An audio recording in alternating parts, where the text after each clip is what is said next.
আমার সাথে আমি যেহেতু সাকিব খানের 3 নাম্বার বউ হব,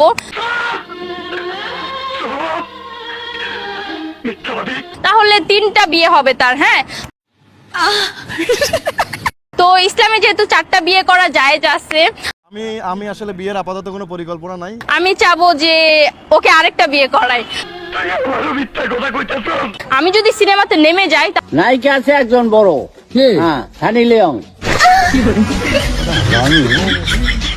তাহলে বলিউড থেকে ডাকাডাকি পড়ে যাবে যে তুমি আমার বাসায় আসবে, ধানমন্ডির 32 নাম্বার বাড়িতে। এই মেয়েকে লাগবে, এটা সেটা, মানে ওরা আমাকে দেওয়ার জন্য পাগল হয়ে যাবে। আমি এরকম কিছু চাচ্ছি। হাই জায়গা পাট খেতে। আই স্টুপিড, কি সব বাজে বকছো? আমার ফিগার অনেক ভালো, কন্ট্রোল কন্ট্রোল দেখার জন্য হচ্ছে হলে গিয়ে বসে থাকতো আমার ফিগার দেখার জন্য। 12 জায়গায় মুখ লাগিয়ে সেই মেয়ে আবার অ্যাটিটিউড দেখায়, খান কি মাগি।